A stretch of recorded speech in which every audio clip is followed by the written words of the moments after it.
Welcome. Tonight, I have a special guest. We have some information straight from the southernmost part of the entire planet, South Pole Station. Eric, you came on the show probably like 2-3 years ago now, right? When you first came on the scene. Since then, you've been on Sean Ryan. You've been on a bunch of huge podcasts, bunch of smaller podcasts too, getting this message out. You even testified to Arrow. Who did you meet? Did you go down there and meet with anyone, and or what? How did that? What was that about? In June of 2023, I did in fact go to Washington, D.C., and I testified in two skiffs. One was for the Senate Intelligence Committee, and one was for AARO, AARO, the, all domain anomalous resolutions office thing. Literally the only thing I'm not allowed to discuss is who are the people that I got interviewed by and the location of the facility. Other than that, I can discuss anything else. Yeah. So that's cool. I mean, location. I was surprised that. I mean, you think they don't even need security? It's such a remote place down in Antarctica. It's like, why would they be so sensitive about the exact location? Oh well, you don't need certainly don't need security for South Pole Station. Mother Nature has that covered. But I guess the Arrow facility is a horse of a different color. Oh, Arrow facilities. Yeah, Okay. Arrow facility. I can't discuss the location or who interviewed me. Oh, okay. Now that sounds reasonable. So yeah, I thought you were talking about information from your testimony, but okay. Thanks for Oh no. clarifying Everything that. from the testimonies on the table. It's all public, right? You've already Yeah. disclosed, what you know. Mm-hmm. So let's just take us through the story, just for people who don't know. I'm gonna say what I know of it, and then you tell me what I got wrong. And repeat. That sounds perfect. Yeah.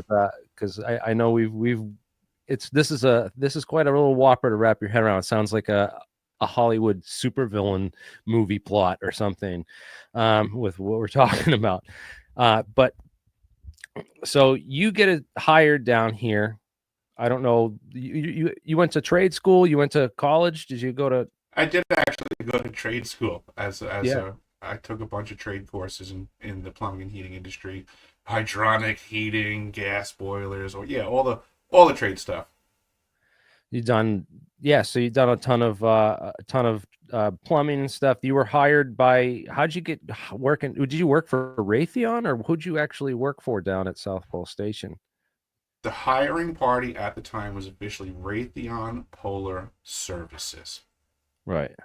and it went by the acronym of RPSC. So it's probably Raytheon Polar Services Corp, I imagine, but we just would say Raytheon Polar Services.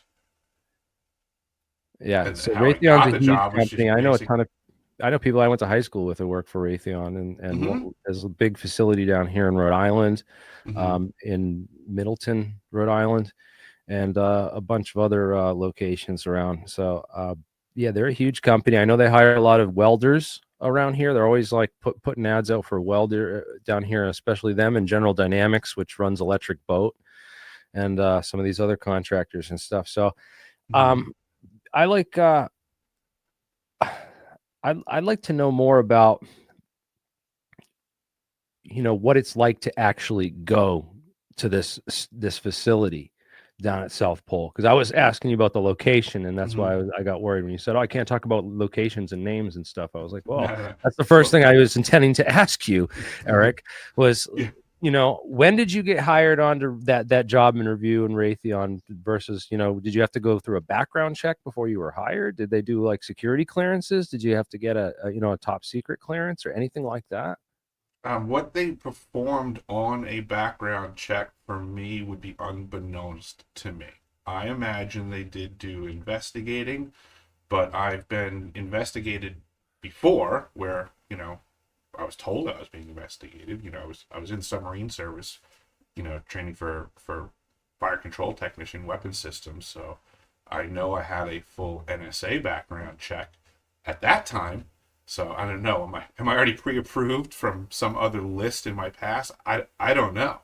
But I did have to go to Centennial, Colorado on multiple occasions for And different you've parts of. only worked as a plumber. You've never done anything else Well, like in your No, career. question though, nope. because you said you were in submarine service at one point through your career. Was that before or after your contracting at the South Pole?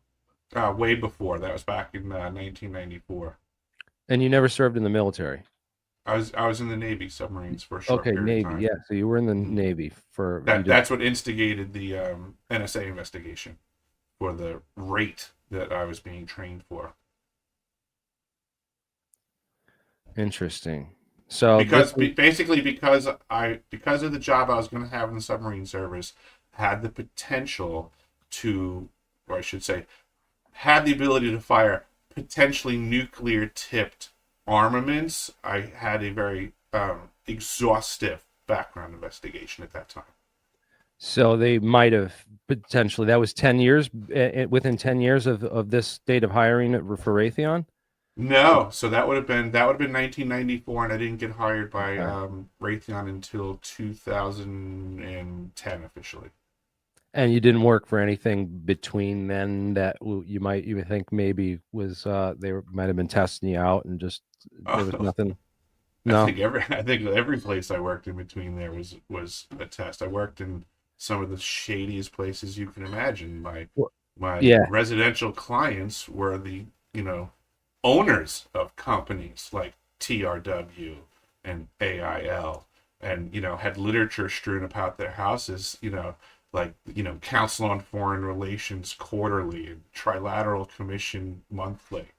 I used to Yeah. do the Yeah. plumbing at a former Bilderberg facility on the North Shore of Long Island. So like that level of grade of facility was common. One of our main customers was the Carlyle Group. I did a lot of Wow. weird stuff for those folks. I did a lot of Yeah. work in Paul Corporation facilities. Are you familiar with Dr. Paul and the Manhattan Project? So Dr. Doctor. Paul and the Paul Corporation are a huge part of the Manhattan Project. He was a customer of mine. I worked at his house. I worked in their facilities. I mean, these are not normal plumbing facilities. So PALL. basically, you had a very long period of private contracting and private work for like these insiders and up and ups that kind of like would show that you kept your mouth shut and you could be trusted and put into such a position in the South Pole. Yeah, and not for nothing that I could figure out these systems that they're not even telling me the truth technically, but they have a failure, and I can come in and they'll give me a competent hand from the facility, and I can start to inquire and ask questions, and if he can answer them intelligently, usually I can get them out of harm's way and their facilities back up and running. That's wow. Yeah, that's pretty crazy way to get an inside peek at stuff. So Yeah, I mean, there's plumbing in every facility, and these facilities are in every community, and they don't have top secret written on them, because then everybody would know there's something right there. oh yeah, That's they're I all mean, they're that's all like that. around. I can testify to that aspect of the Arrow building in Washington D.C. It looked like a very benign building in a normal community. I will testify that if you go down to Quonset Point here in Rhode Island, they do not allow photography beyond a certain point at all. And there's signs up everywhere like you cannot take pictures or film here. And there's buildings where they built the submarines that are 5 stories high, like giant warehouse like building. They're Mm-hmm. huge. And there's Mm-hmm. no photographs. You won't find this on Google Earth. There's no photographs of it anywhere, but it's there. Mm-hmm. And a Yeah. lot of yeah. So Yeah. I know. I live right in it. Yeah. So like that's yeah. So I mean I that work for a lot of these obviously people is a too. secret It's facility. I can't tell you how many Air Force and Navy people's bathrooms I've done over the years, and how and kitchens I've remodeled. So Yes. yeah, Mhm. they're all out here, and yeah, this is crazy. So I mean, not too crazy. This is very grounded. It's very based. So you get hired for Raytheon, and what's your first day of work? Where do they fly you to? And Well, I guess when you want to say officially work, I guess you would say was South Pole Station. So I transited, from New York, did some more training in Colorado, went to LA, then to Auckland, then to Christchurch, passed through McMurdo, got to South Pole, and basically, day one was acclimating. You're at a ridiculously low oxygen level in the atmosphere. You're at 9,300 feet of actual elevation. You're totally feeling it. So you just kind of acclimate for the first couple of days. You'll appreciate this one though. Like when I actually was, considered acclimated after shadowing people for a couple of days, the first task that I got put on was to fix a leak that was coming from the ceiling of the first floor men's public bathroom over the urinals. There's a second floor bathroom above it, so something's leaking, and we get sent in there, and I grab a ladder and just a standard sheetrock saw. I started trying to cut the sheetrocks with the saw. I got so winded so fast, it was like just trying to do that. Like it was horrible. I tried another shot with the saw manually, and I was sucking wind, and I was like, can someone get me a saw. It was unbelievably hard to do work that you just typically did, without pause. Now everything was super taxing in the beginning. It took a while to get used to it. Wow. Really? That's interesting. Yeah, so power tools are a must. And then how does and it's not like it's super cold out there, right? Because I know the batteries have like -20 limit on how cold they can get before. Outside, yeah, it gets ruthlessly cold, and yes, battery issues are battery issues. So there's all kinds of things we do for workarounds. Like you do wear many layers. Lots of times you have batteries on like your interior pockets, and you're only getting so many shots at something, per battery. They are going to dwindle rapidly. So at what point that you're working down there, what are you doing, and when do you realize that this is more than just a detector for neutrinos? The understanding of the neutrino detector having a transmit capacity happened years after being on the ice, due to research and communications with other former crew members to come to that conclusion. As far as stuff that I did notice while on ice was the ELF system was in fact operational, and that I did discover in real time. And it absolutely did freak me out, because I do not believe that it is anything but detrimental to personnel in proximity. So myself and my crew were riding atop this antenna array that I question, the negative impacts that could occur. And then an additional system that I saw was this green laser that fires out of a building called ARO, ARO, Atmospheric Research Observatory. So those two systems I did witness, and I'm just trying to connect the dots with folks and figure out what does all of this stuff mean. And a lot of it has to do with, I'm concerned about the negative impact to myself and my crew. Like, what did it do to us for being in proximity? So in a past interviews, we've discussed like how you and some of the crew down there experienced like the Havana syndrome while you were there, some of the effects. And question from the chat asking if you know about the recent incident in Antarctica where someone had a psychotic episode, and that would seem like the same sort of thing continuing on, possibly. I'm completely aware of it. It seems to be, from the perspective of the program, some systemic problem that they are dealing with in questionable capacities, and certainly not being very public about. It appears to be a rampant issue, program wide, and by program wide I mean like of all nations, of every facility, every year. No one's discussing this stuff, but yeah, people are losing their skulls. So my question is next, is this the only building, or is there another power station that's much larger than this? Or is the power station here, or where is the? Because I'm trying to find the The location. power for that facility comes from, this is my understanding as presented, that the power supply is fed off the main power supply of the entire facility, which is some Cat diesel generators down in the ice tunnels. But there's typically only one of those running at a time. They have two identical units and then one smaller one that they call the peaker. Typically, they're running off of one generator and they try to keep the load down. But if they have to, the smaller generator, the peaker, can come kick on to take on the extra load, with the concept being that the other larger generator will be in a state of service, that one's always up and running and one is always in service. Interesting. And that was the only power. They said those are down below the ice. Did you ever see those? Oh yeah, all the time. I had to do inspections every day in there. So that's the only power that is there, though, physically, though. There's not like a that's what's presented, but therein lies the question. Yes, it does. It appears to me and many other people that have done the math that this facility has a larger load demand than what that supply can provide.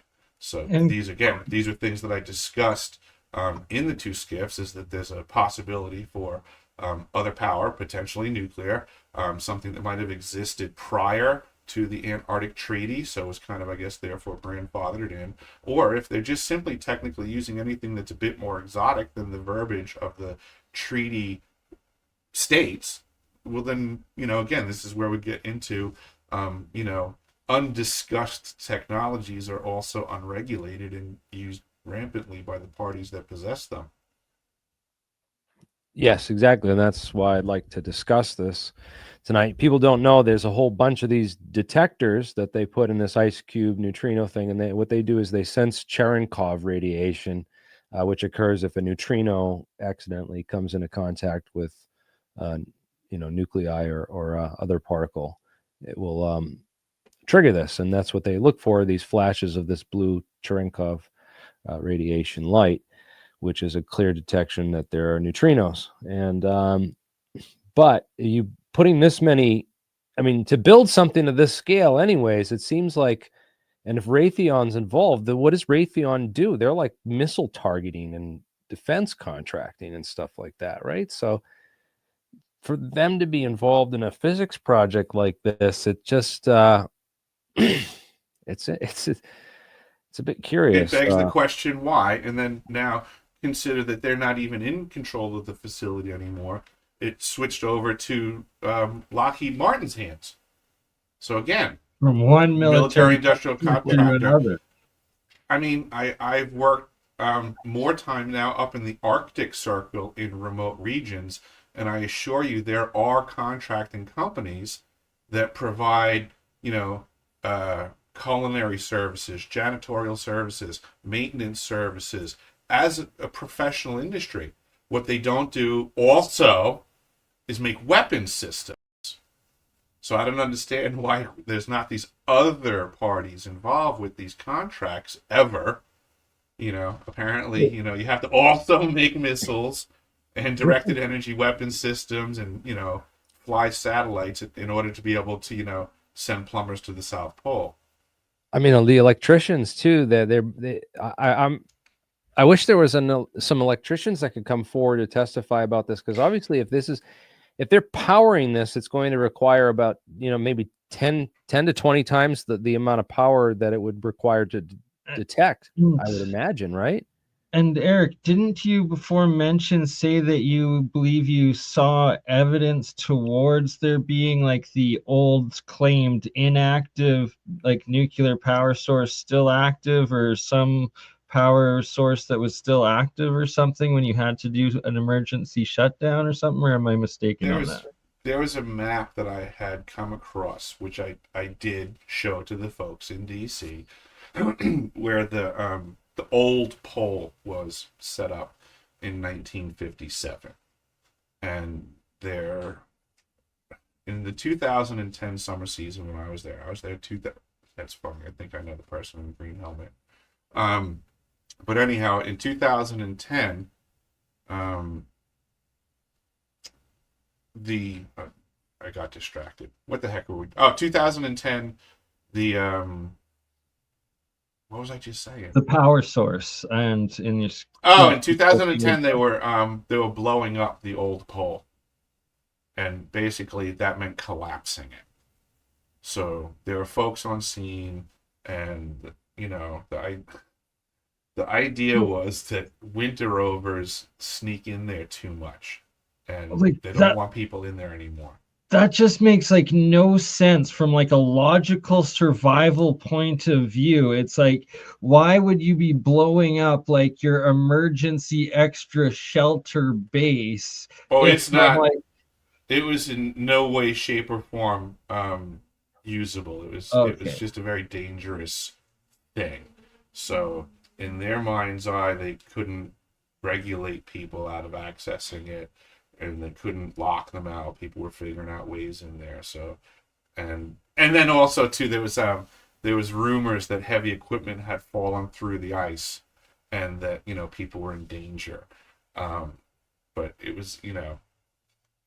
was all questionable, and there was a lot of scuttlebutt to that. There was other things going on. But with that being said, I had a map of the old pole layout, and there was this extremely long tunnel in the ice that led away from the rest of all the facilities, and it was my suspicion that if they had a nuclear facility or something, that because it wasn't even labeled, like, what's this tunnel for, what's at the other end of the tunnel. It was just this tunnel that just went way out into the ice. And I just suggested, I said, if I was to put my finger on where the other power supply would be located, would be that right there. That would make sense, that there could be people on this crew operating under false pretenses, and accessing that area to maintain something. But even if we did have a clear, because I can't get any clear satellite image of that, anything that far south, because this is right on the pretty much South Pole, dead South Pole, right? That's like right. That's so on the coast still. no, but where we're working, where the facility is way south of. Is at 90 degrees south on the globe. I mean, yeah, I you're just right. find it funny, like nobody, like there's no way to get a picture of that or an image of just like, how do you query just to say I want to see. So it's basically like the line at the bottom of this map is where the station is. It's the dead bottom of the planet. It is at 90 degrees south. They literally, because they want it to be right there for research purposes, and I wouldn't be surprised, because everyone knows about LIGO, but not a lot of people know there's an identical detector to LIGO that was built the same, and so there's actually two of them. So I wouldn't doubt if there's another that there'd be plans or something to build another secret one on the North Pole as well. Well, there's already plans slated right now moving forwards to make the neutrino detector at South Pole Station 10 times bigger. I mean, what's the return on that investment? 10 times bigger. Yeah. and why, right? Like, right. What's gained? That picture that you're on right now. That picture that you're on right now. Those are the over on the right hand side. There's next one. You just had it up. It was that one. I know. I was looking for this is one of the things that I have had conversations with folks, is that the wires that they just showed in that thumbnail when they're in the trench. Yeah, I see them with those aren't just comms cables going to the DOMs. They're massive. Yeah, the size of those cables that's not just because they're a kilometer long. They need to hold up the weight, right? They don't taper down to be thinner. No, the weight is held up by actual steel cables. There's an actual steel cable structure that everything else rides upon. Is that the DOMs are connected to the cable? The wires are So in connected this to the cable. picture, is that the steel cable wrapped in? It's all wrapped it up. I don't even know if you can see it there, but you can see the steel cables about the dom. There's 3 of them surrounding it, Yeah, equidistant from each other. yep. I can kind of see this like a harness thing that holds it around the Mhm. middle. But is this the actual cable that they're dropping down the That's hole? Or, basically that's the full diameter dropping down I per mean, it per looks what like a that per it looks, strand. look at the girth in his hand. I mean, Right, Jesus the thing's Christ. huge. Like there's a lot going on in there. Like that is one expensive operation to then be making 10 times the size. Hmm. Yeah, I'm actually looking at that picture. I know a couple of folks in there. Yeah, I mean, it's he could barely touch his finger and his thumb together around that, you know? Just to Yeah, give you that's an the dude idea. with the B on his helmet. Yeah. So interesting that And I mean that's it's for one strand, so that's one column going down vertically a into the kilometer ice. though, huh? A kilometer is freaking Yep. that's quite a distance. Hmm. And this thing's a square kilometer by a square, like literally a square kilometer in the ice. So if they got Yeah, like pretty much. this and you have it set up as a phased array radar antenna, right? So a lot of people aren't familiar with the fact that you can phase array. If you get a whole bunch of radio antennas and you put them out in equal distance from each other and you pulse them at different times, you can add a direction to the signal. Because look at how these are all pulsed at different times, and how that sends out a wave, how the signals going this way create that wave front, you know, because they Yep. all pulse in a row, and it creates like another wave front from that goes in another direction from a linear detector. So Yeah, if so you now have a imagine what you can accomplish directionally if you just take what that is, that one row right there. But well, now this is imagine it's 1D, yeah. 5,160 of them spread out with length, width, and height, equidistant. So So now now you that's a have 3 3D. dimensions. It's a Right. three-dimensional. Yeah, it would Yeah. be if the DOMs themselves are emitters, right? Right, and that's what I'm presenting to the public. That's the literature that I provided, which is making that statement. Each of the DOMs has the power output of up to 2,047 volts. So I'm putting this to the community. Like, you guys tell me, what does that mean? What can this thing accomplish as a phased array transmitter with crunching these numbers? So And if I mean we got enough pictures of if we can get some high def pictures of these circuit boards, I'm sure that I can get some chip heads. Oh, there's some really There good you pictures go. of the board because we might be able to. Ask and ye shall receive, Jeremy. Yeah, I'm gonna try and have some people look through this and see if there's got to be identifying information on who made the chips, and then it can go to Something. like. I mean, not for nothing. The document that I have on my website came right out of a manual from University of Wisconsin Madison's own website and such. Like it's the documentation for the detector is available. I I just pulled the sheet right even out of the operator's manual. But the other thing too is even if the individual DOMs, I mean, because we can go check that's a good first check, because we can get probably FOIA or get this information somehow where I can get access to everything on this board, and then we can Mm-hmm. run it past subject matter experts to see if that's indeed a transmitter, because Fair enough. that would That'd be great. that's a good start. Mm-hmm.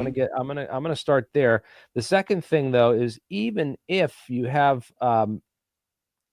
those are not transmitters themselves, the Mm-hmm. the individual cables still provide a two-dimensional wave guidance. Right. So you're right. There's still something Capability. about just like I'm trying to think of how to put it because I'm not an electronics expert. In my brain, I think of like even if you're just forcing some sort of a load at the end just to complete the circuit, you're Right. still getting that pathway occurring, which gets us right back into what's a phased array transmitter, what aspect of it is being manipulated for the pointing targeting part. Like, I think there's a lot of ways to look at it where people could instantaneously be like, well, it can't do that here. And it's like, all right, I get that, but let's not limit all of the possibilities here to our standard understanding of things, because we're obviously currently working at our limits of physics to begin with, and this system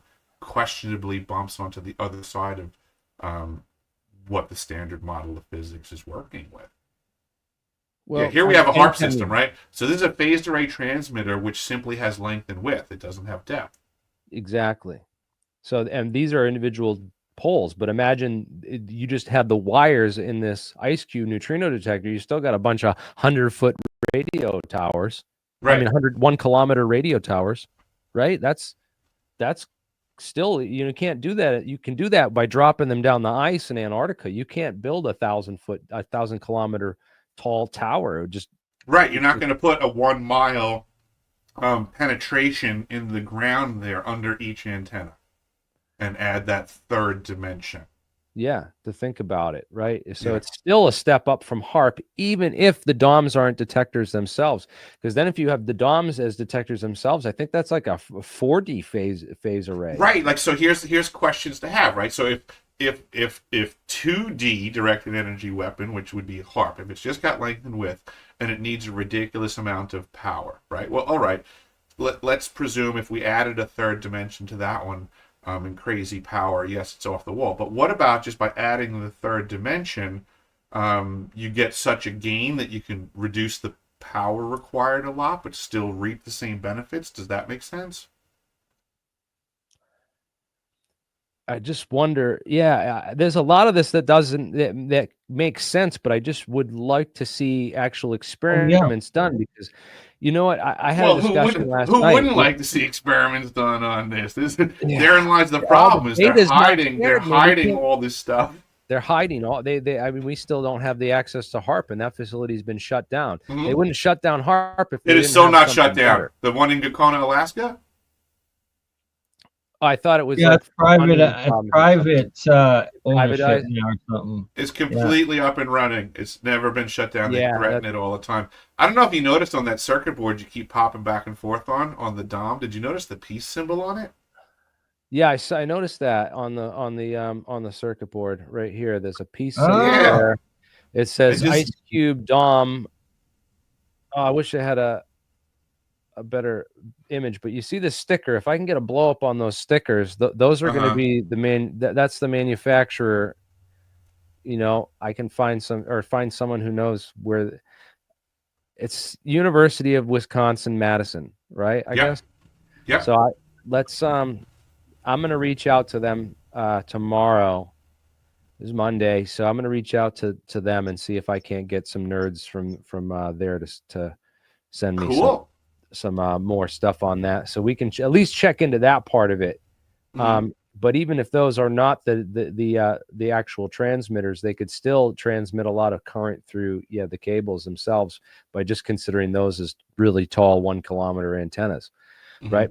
So this all started with a guy named Carl Ferdinand Braun. Very boring old history, but 1905, the first directional antenna, which was three of them. Mm-hmm. And pretty wild stuff. That the woodpecker was this system that they built in Russia during the Cold War, and people would get this weird radio signal that sounded like a woodpecker noise, and they'd be like, what the heck is that going on there? And they found out that it was the Russian experiments with some of this stuff during the Cold War. So this is like Cold War on steroids with what you're talking about. But I don't know about some of the other more wild claims, because I've had some interesting conversations about this with some very interesting people. Some of my friends that are really big into Tesla, and I found out, I started doing research on this because I was like, I don't even want to talk about this. This is so like, if it's real, it's so dangerous. Then it's like, would I literally. Would I like, want is this, and most likely could be or is the what Trump just claimed the new weapons that America has that nobody knows what they are, like that this would be that to Yes. achieve, right? Yes, right on, exactly. The idea is that that Tesla had Wardenclyffe Tower in 1908, and that he was playing around with trying to light up the whole North Pole by shooting this, discharge of energy over Ellesmere Island, and that he had miscalculation. He overshot the island and also the power, and it landed in this remote forest in Siberia. And Tunguska. which is interesting. I was like, I think it's. I mean, they really think that most scientists agree. They think it was a meteor that kind of passed overhead and exploded about 4 or 5 miles up, which is really strange for a meteor. But and they never found any debris really from a meteor. They said they found some evidence of like nickel and stuff, so they assumed that was from a meteor. Because I've been researching this since last night, trying to figure out, is there any science to prove this? So this is an interesting theory for the Tunguska event, is that Tesla caused it with this super weapon. This sounds more and more like a Bond villain movie, but again, the power output of this event, this was like 3 to 30 megatons. It leveled 80 million trees on a area of like 800 square miles. And the actual blast pattern was in the shape of a butterfly. So it was like much wider and not so condensed in the middle. So that led to the theory, it's a meteor passing over this way, But it could also be,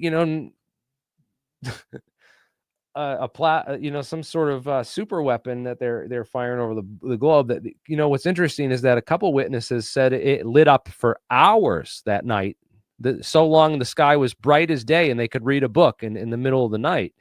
And a burst meteor bouncing off the atmosphere wouldn't last that long. I don't think it would stick around for that long. I definitely have delved deep into Tesla. I would never say that I'm an expert, but there were certain things like Tesla would say that we basically, if we can copy the systems the way Mother Nature does them, and we can maintain being in harmony and blah, all these fun things, right? But it was like it was about energy loss lots of times, but there were certain harmonious systems, I guess we can just say, that he worked with, where he was stating how he was getting out way more power than he was putting into it. And yeah, that's what I've heard. Sounds wild, though. That sounds like that's like it totally sounds energy, wild, but in reality, we already know that reality supports that around us. We say that there's enough energy in the space of a coffee mug to melt the cosmos if you know how to use it correctly. But where Nikola Tesla also said that listening to mankind whine about not having energy is like listening to a man in a canoe floating down a stream whining about being thirsty. There's actually so much energy around us to be wielded by so many different ways.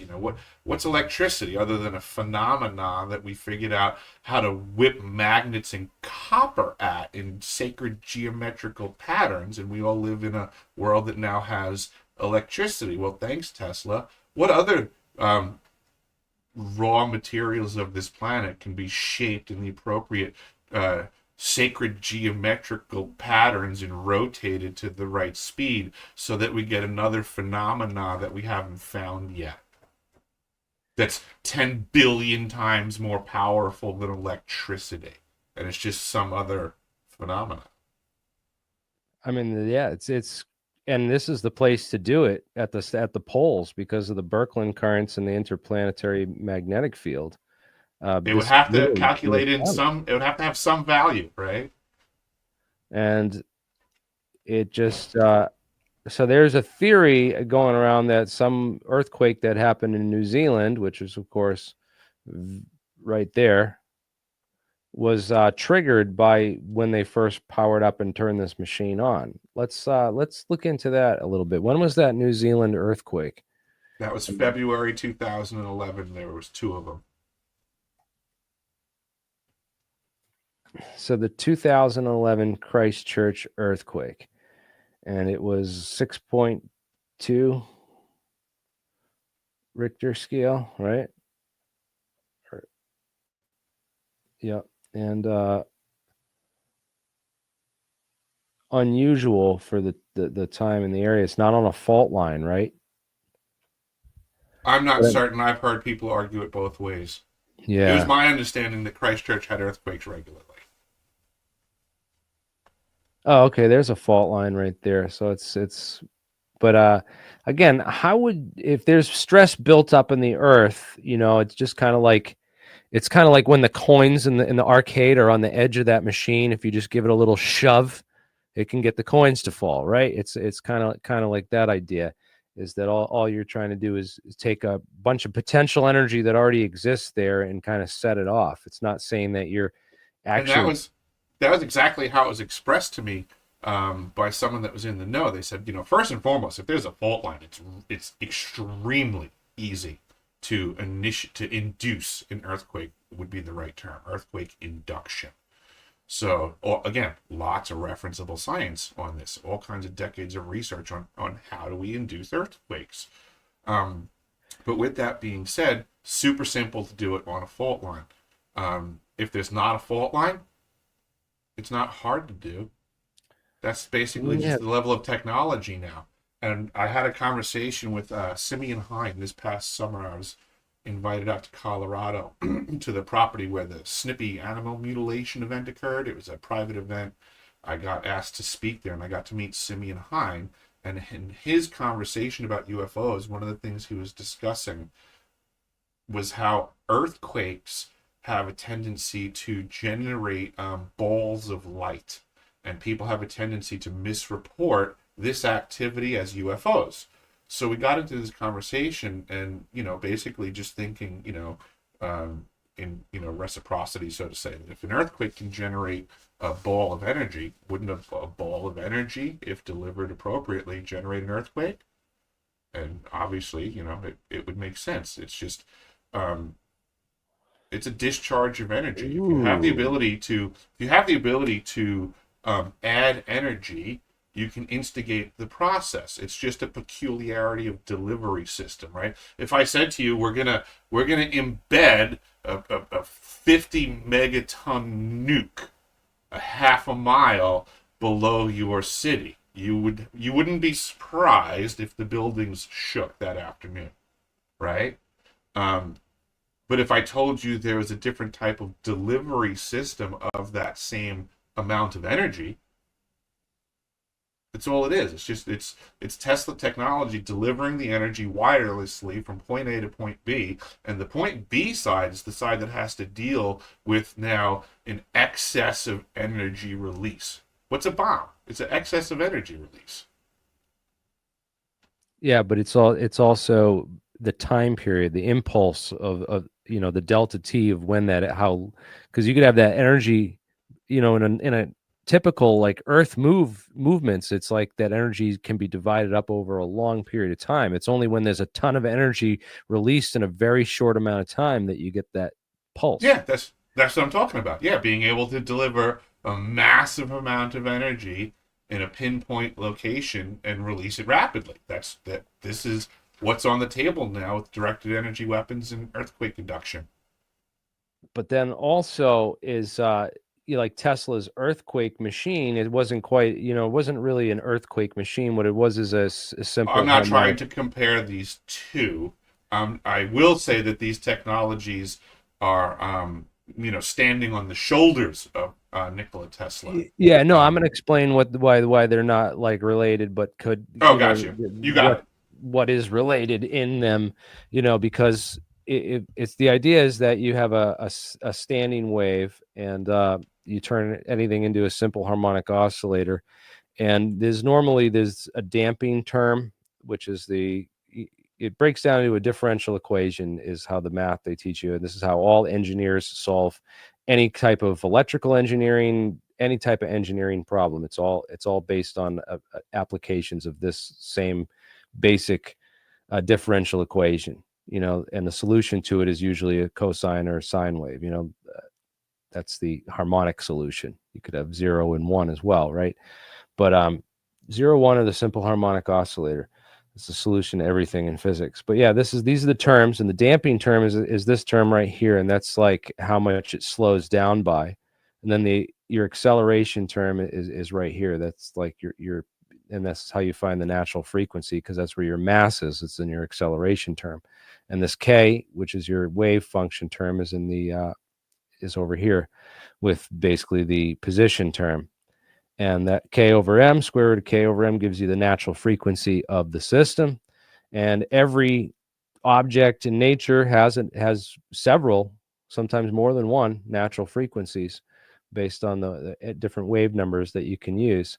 And those natural frequencies, when oscillated, if there's sufficiently low damping term, you'll create a standing wave, which means you can pump energy continuously in it like a swing, right? So you got to swing, and then you can pump it until little Bobby goes over the bar, right? That's basically what we're doing.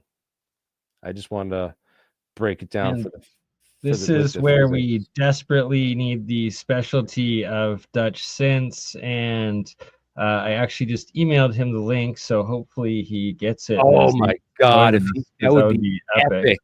So yeah, I wish we told him ahead of time. Did you? I know. I did not think of that, but I sent it now, and I've been trying to find. This is such an awesome topic, though. We can do it again in a month and get Dutch synths in on the business, because I'm absolutely. You believe me, I'm going to be digging into this with science. I'm going to be emailing all these scientists from the University of Wisconsin-Madison tomorrow, and getting as much hard intelligence on this as I possibly can. We might even get some more whistleblowers to come forward on this and learn just exactly what Raytheon and defense contractors are doing in a physics project that has a peace sign. Why is the peace sign there, man? We're just peaceful, man. We wouldn't cause any earthquakes, man. We're just a bunch of hippies, dude.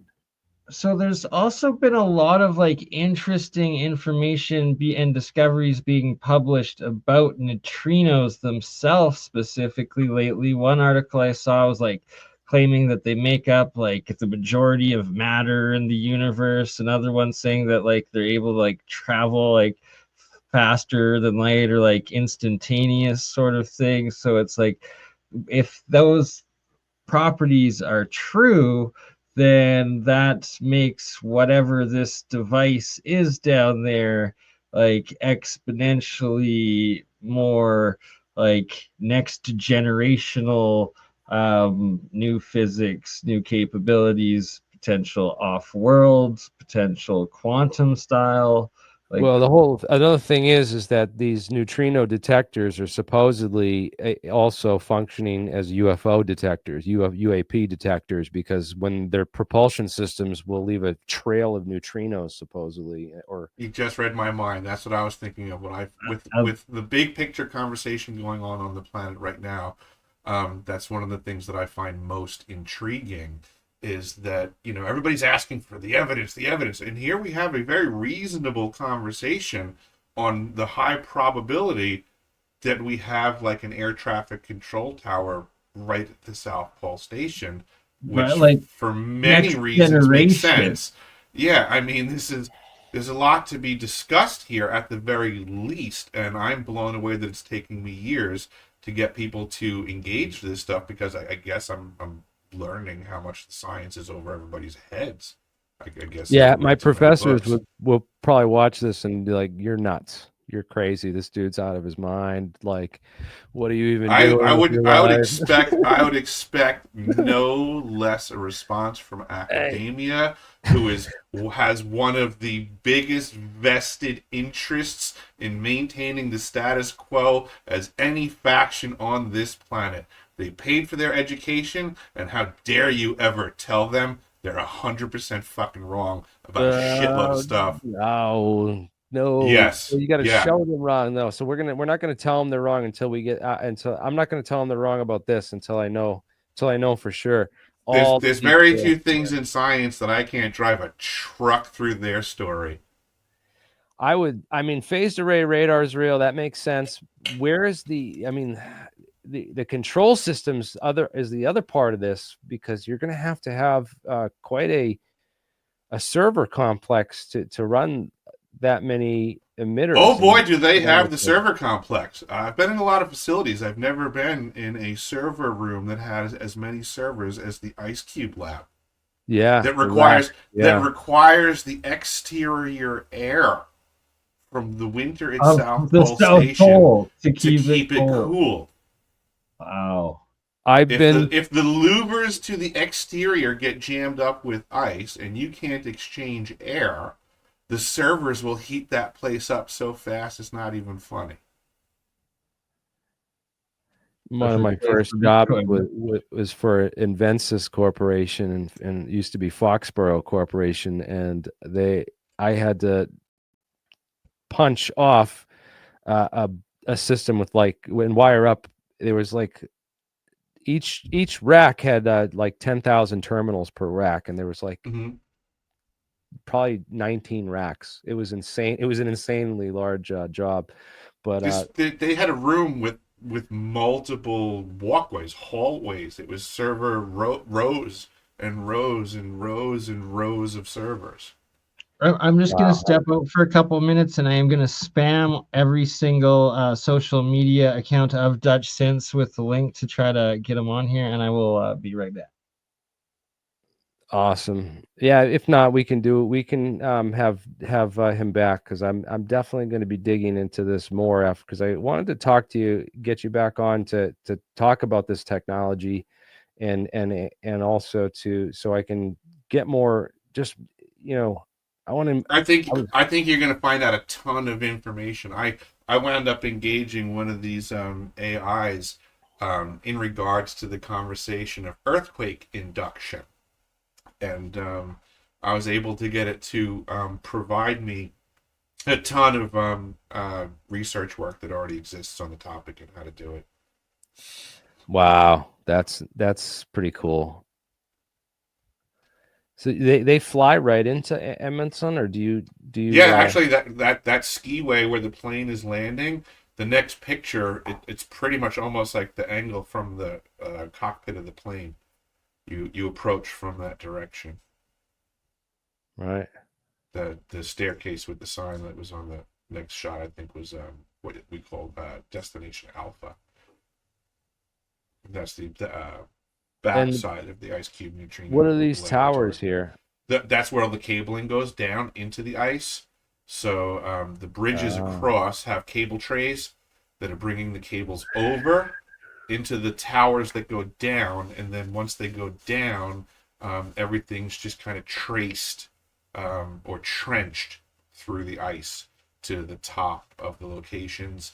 Those red facilities that you see right there are mobile units that they drag to each of the spots where they're going to then set up steam drilling equipment with coil reels and stuff and get everything going to then drop down each string with all its needed equipment and get it all wired up. They would just basically do section by section.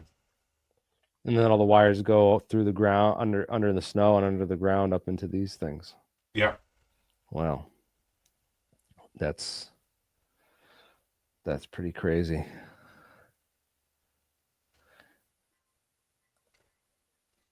Yeah, must have been a job. And you go down there for like a year at a time, or? I did. There's summer season and winter season. Yeah, there's all the coils. Look and everything. Look at the size of these cables, man. And then that's a lot of that could be the steam boring equipment. That's also set up in that picture too. Yeah, right here. That arrangement that you're looking at is all of the necessary gear to drill down through the ice with steam and submersible pumps to pull the water up. They effectively clear out a column in the ice that's, I would say, about 34 inches in diameter and goes from the surface down to approximately 1.5 to 2 kilometers. And it's like a giant plumb bob, so it just follows gravity straight down. Yeah, as they drop the steel cable down with the DOMs and the cables connected. Yeah, absolutely. It just It drops down once the system is in place. Then they fill the column back up with water, and everything just freezes, set in place. And I've actually had people explain to me that there's function to a phased array antenna being in the ice because apparently it would produce heat, that there would be benefit to the ice is basically minus 60 degrees year round. Look at these. That's a fuel line connection that goes from the skiway to the fuel arch. Interesting. Those are the OSHA approved helmets for the job. Yeah, it's funny the certain companies with their PPE regs, and yeah, they actually made us wear those to ride the snow machines. Mm. It's not even for that task. It's just so they can jump on the snow machines and not get in trouble. We dug it by hand with shovels. No. Which unfortunately happened quite regularly. But the good news is the ice is because it's 0% humidity there. The ice is about as least dense as possible per like cubic foot of snow. Yeah, huh? But it's really light, really light. No density. It's like styrofoam. Breaks really easy. You can take a big giant chunk that like in the regular world looks like huge and would crush your friend's skull, but it's like nothing. 34 inches in diameter. It looks like closer to 24. I'm ballparking. It feels Yeah. in my brain it looked like just big enough for you to slide down it. Like, Ooh. yeah, exactly. There Like it you wouldn't. go. Yeah, it definitely looked like you'd fall down it. And like, I mean, these were discussions we had. I jumped over one of those holes, like that was a thing, like it was a dare, because it's a 2 mile drop. I mean, technically, you should be able to do it without messing up. But if you do, Hey, where did Eric go? yeah, yeah, we calculated that you would probably be enough resistance that you'd slide all the way to the bottom, and survive long enough to like get acknowledgement that there's nothing they can do to help you anyway. We're gonna send that thing down. Yeah, by the time the cable gets down, we'll be able to hook your frozen corpse and pull you back up. Yeah. Well. So, well, Dutch is not going. Look like he's going to join us tonight. But I do have a clip from the last time these two individuals spoke. If you want to hear that quickly. How long is it? Because we can end before an hour. That would be good for the algorithm. However long it needs to be. Oh no, I guess there's only a couple minutes. So 2 minutes left. Yeah. Well, we can do her again then. We can keep going. I mean, I don't have a problem with that. Do you, Eric? Or do you want to I just don't do an mind. hour? Okay, yeah, whatever. let's play a little bit of it. We'll keep her under Whatever 2 works. for sure. All right, you go ahead and share that, Bernie. I want to. You got this. I'm gonna give you the reins here. Oh, Mike Turber just joined us from 5x5 News. Check out Project Iceworm when you get a chance. My I dad did. worked. Here's a really interesting connection as well. So Project Iceworm, which legitimately brought nuclear weapons and power plants into a foreign land without informing them.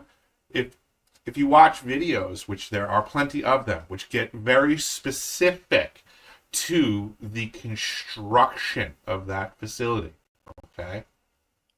It's the identical construction of the South Pole Station and its ice tunnels. So we're literally talking same time period, same type of environments, facilities that are completely embedded in the ice. They did the exact same types of construction. And in Greenland, they added nuclear power plants and weapons and got busted for it. Is it possible that they just took the exact same blueprints and built the exact same thing in South Pole Station?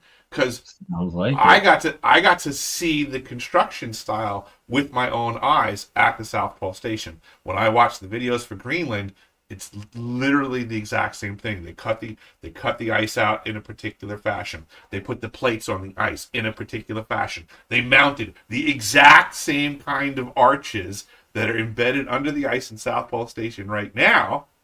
They have the exact same ones in Greenland. Oh, and these things were being built at the same time period. But they're you know. Thank you for that, Mike. That is just blows my mind. Wow. Yeah, so to me, these are things where precedent has been set. Has the United States of America ever built a nuclear facility embedded in the ice before without telling anyone there was nuclear power and nuclear missiles present? Oh, turns out they have done that already. They sure have. And now they're trying to take it over as the 51st state. Sure, it'd be a cool cover story if they can get in there and get that place back before people figure out what other facilities they have in there that nobody figured out yet. Well, that is. Is it possible? Is it possible that the one that they got caught for was a limited hangout, so they didn't get him for the other stuff? Yeah, that's always what they do anyway. They're probably like, oh well, that's it. You got us. Damn it! They don't find the other location we got right next door. I mean, we're just especially since the one that got found out in Greenland was pretty much defunct because the area that they built it turned out that the ice moved too much. So when you have a facility where you're just simply carving out the ice as your facility, if the ice moves too much and meanders and cracks, like you just pick the wrong spot. Sucks to be you. Well, whatever they were doing in Poland with towards the end of the war with the Nazis, whatever the head of the technology was doing, I think he was deeply involved in this. But they dynamited all the tunnels shut, so it's all like whatever they were doing down there is all hidden inside the mountains, and And I actually suspect that again was the cover story for the destruction of Old Pole in the summer of 2010. I think they just blocking the known entrances to it, most likely, and sealing it off to, or putting on a show, and they didn't blow up squat. And they just sent a demo team out there to put on a good show. Because I watched it live in real time. I saw smoke on the horizon. Does that mean they really collapsed it? Or do I just take their word for it?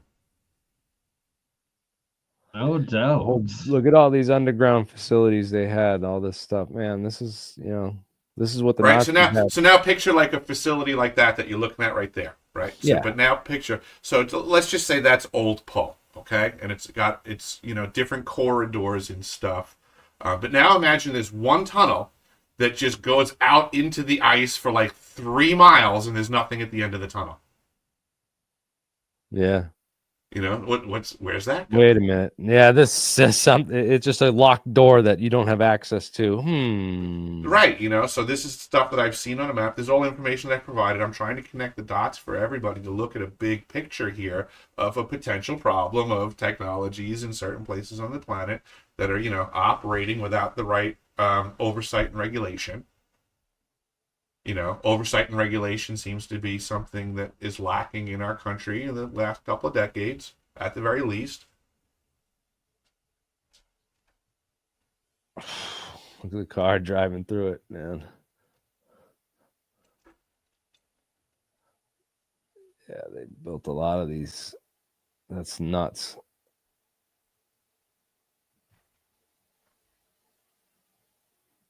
Well, I mean, just even think about the whole idea back to this air traffic control tower thing.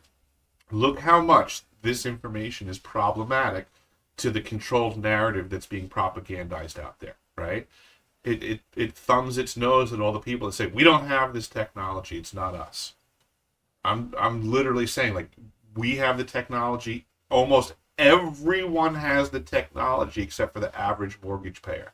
Every evil faction of every country on the planet, every corrupt thing in the world, every negative party seems to have access to the technology, but the good people of the planet are toiling away, with a 100-year-old power distribution system that hasn't been improved upon, let alone, anything to do with Tesla's power production. Nothing's really been improved upon. The only thing we've done is change how we spin the AC plant.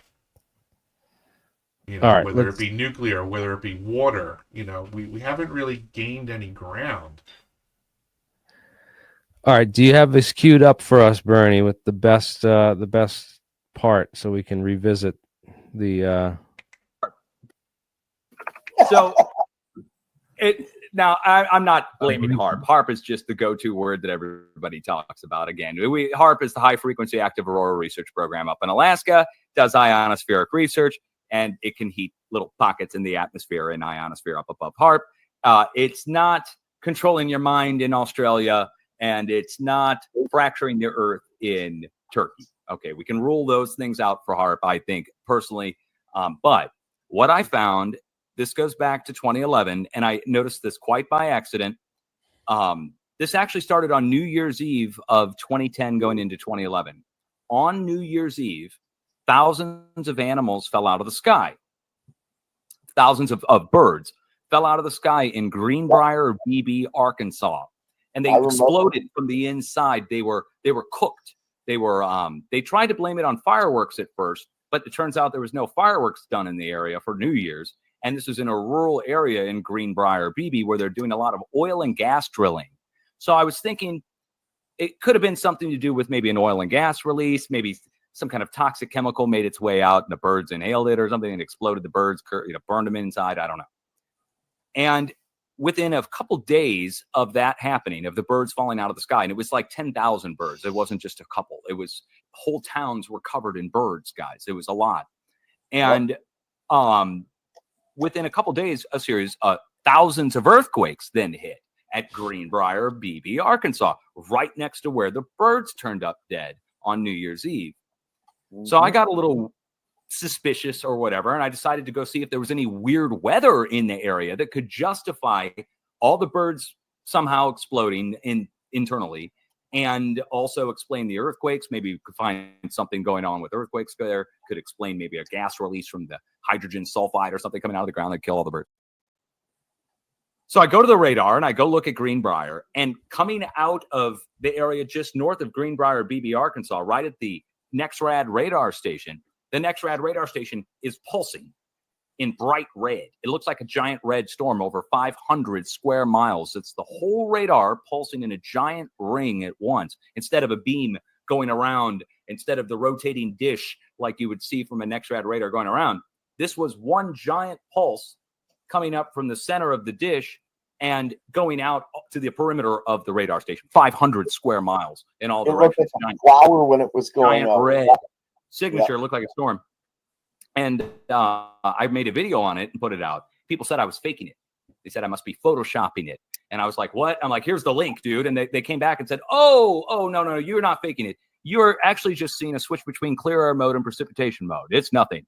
And I said, no, this is staying in precipitation mode the whole time. I'm sorry, it's staying in clear air mode the whole time. They're pulsing this thing, but it's going out all at once. I don't understand how this is happening, because we're talking about a dish that goes around inside of the NEXRAD. It's a microwave dish. Well, what I found out, long story short, within 72 hours of me making that video, a tornado formed and went and hit the center of the transmitter where the pulse came from originally. So birds die.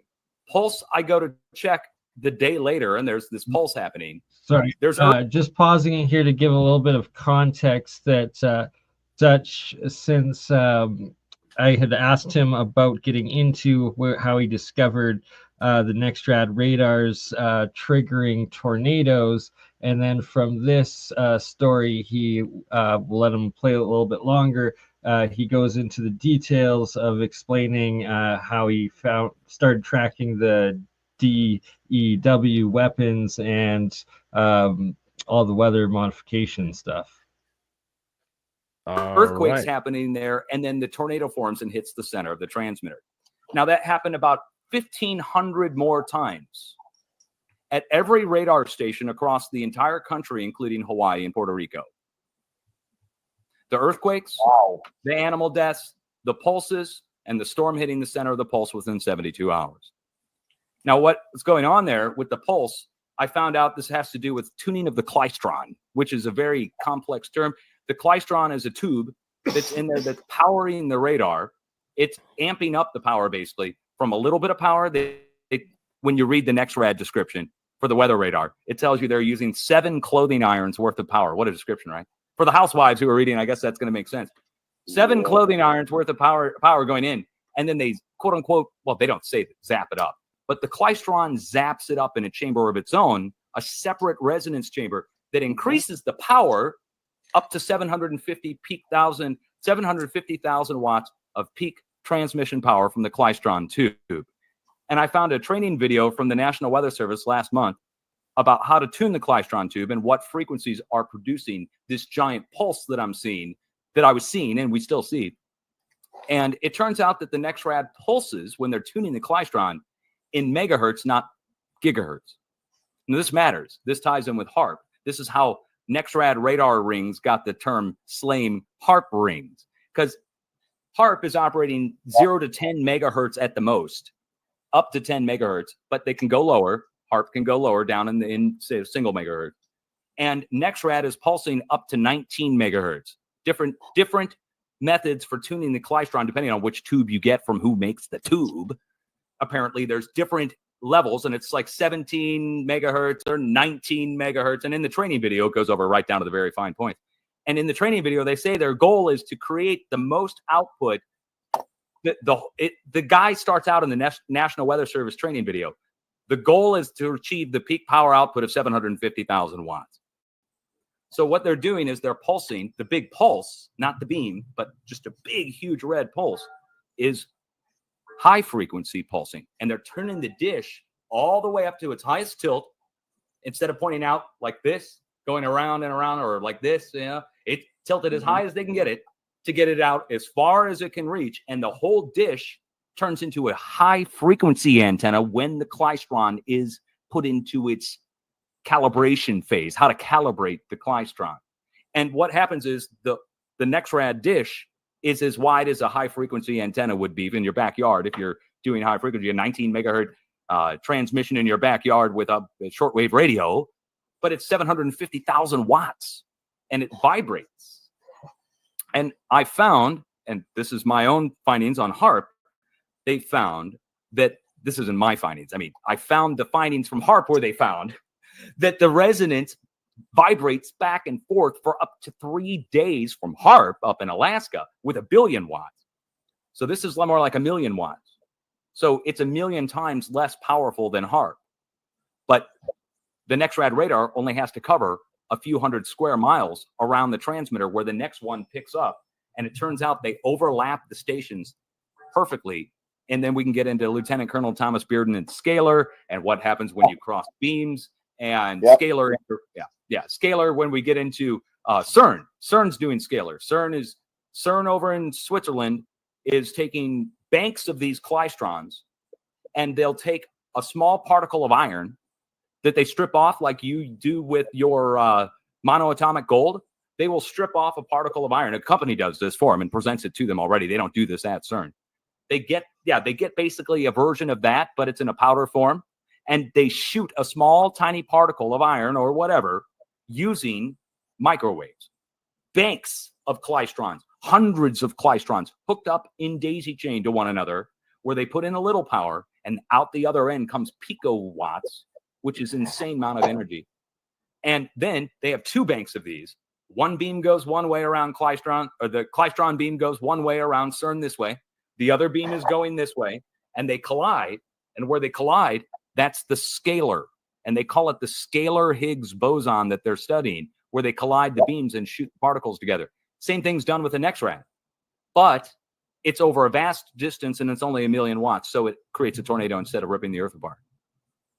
Yeah, they use electromagnetic resonance when they're doing that. All right. Those cross frequencies are like Look for this, guys. Look for the radar stations to go into pulse mode. All you have to do is look at the non-quality control feed from the NEXRAD, and they censor these out, by the way. They take out the pulses, so you don't see them because they call them anomalies. Quality control, they call it. I'm sorry. Quality control, got to take it out. But if you look for the pulse, watch for the storm to hit within 72 hours. Hail, severe wind, damaging. the Weldon Springs NEXRAD radar here in St. Louis has been hit 100 times since I've been watching. 105. And the tornado forms and hits the center of the transmitter in the National Weather Service office when they don't misdirect it. They can totally control it now. So they can stop the tornado as much as they can start it. But do they? No, usually don't. I've seen that they let it hit the National Weather Service office because they don't want to admit that they're causing the rotation to begin with to come into the center of the rotating transmitter that's transmitting 750. Anyway, that's called heart rings. Because I got in big trouble for it talking wouldn't about be a conspiracy anymore. Guess who manages And the NEXRAD? it's why you will always. The U.S. Army. U.S. Army replaces all the components in your NEXRAD and the U.S. Air Force. At the Air Force Base, it's the Air Force guys. But it's the military. They maintain all the NEXRADs across the country because it's part of the WSR 88, Ronald Reagan's missile defense system from 1988, when they rolled out the NEXRAD radar in 88. It wasn't just coincidence. It's freaking Ronald Reagan missile defense, baby. We're shooting down that stuff as fast as we can with the scalar. And so, have you considered you were observed directed energy weapons warfare? The DWO, the Directed Energy Weapons Warfare Office, right? Is that what you're talking about? Oh, I'm saying what you witnessed. Have you considered that you were simply observing directed energy weapons warfare? Oh yeah, definitely. It could even be that our radar stations. It's a battle. That's what's they're fighting each other. There's people fighting each other with directed energy weapons. There could be a third party up above punking our radar. I've proposed this, that it might not be us causing the tornado to come to our transmitter at all. That it could be either from an outside source or even on the ground, somebody punking our radar, giving it too much energy in the electromagnetic field, doing the same thing, but from like hitting our radar with it. And then that causes a tornado to form and it comes in and hits us. It could be that too. Yeah, it definitely could be. It could also be in space. Yeah. I'm obligated to inform you because of the dates that you threw out there and your question. You threw out that you said December to January 2010 to 2011, correct? I was at the South Pole Station and we were commissioning the Ice Cube neutrino detector from construction to operations and maintenance. We, if you check the dates for Christchurch and the earthquakes that happened then, we did that. You're talking about these systems. This is what I'm disclosing. The Ice Cube neutrino detector also transmits. It is the world's largest phased array transmitter. It is a directed energy weapons system. My crew caused the earthquakes in Christchurch because it was the first time they were firing it and they were attempting to do something and they messed up. So they corrected fire. I don't doubt that the systems that you're talking about weren't hot and ready for us to do what we had to do. I'm certain everybody in that environment was paying attention to everything to get it dialed in correctly. If Bernie wants to go to my website in the archive section, he can pull up my DOM document, which is my evidence from the university. Basically, the manufacturer's specifications for the Ice Cube neutrino detector state that each of the 5,160 DOMs, each one of those DOMs can transmit at up to 2,047 volts AC.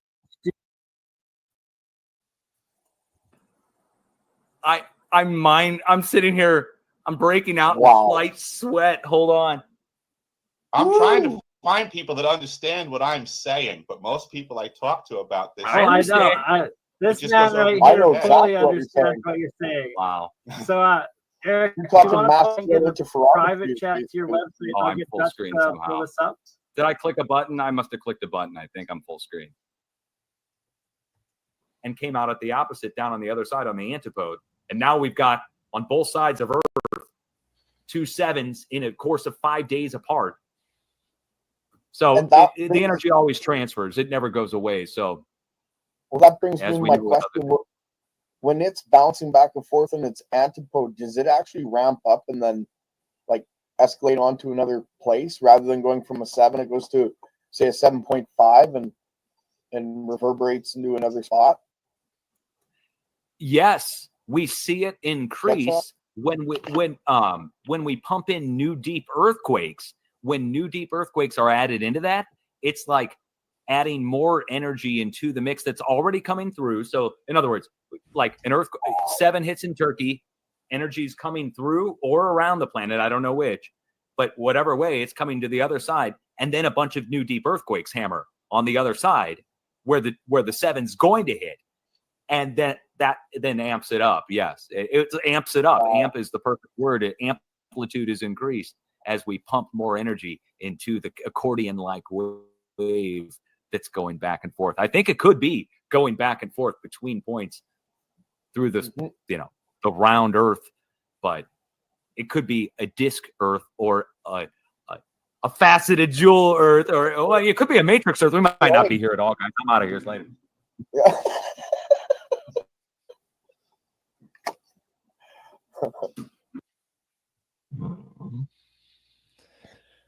My disclosure, because I know it's a What new is term your- for everybody else, Havana syndrome. Sorry. But when you're at a directed energy weapons Just facility, about to bring that up. Thank you, Eric. yeah. So this is part of why I'm coming out, because it's not fair what they're doing to people. Yeah, they're Oh God. they're reprogramming their electrical firing rate in their brain through ELF is basically what they're doing, and all kinds of other aspects. You can create cancer. You can lots of things can go on. You can go back in the news. My winter site manager lost her mind, and I would say it was also because we were firing up the ice cube neutrino detector, and they weren't sure how it was going to impact locals. So she made the news because she was trying to get herself evac during the winter season. She was claiming she had a stroke. The only thing she knew was she was effed up, and she was trying to figure out what was the matter with her.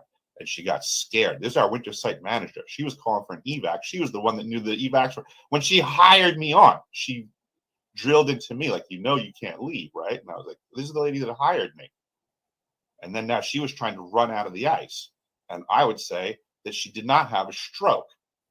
When she got off of the ice and she went to Johns Hopkins University, they agreed with my assessment. She did not have a stroke. Something happened to her.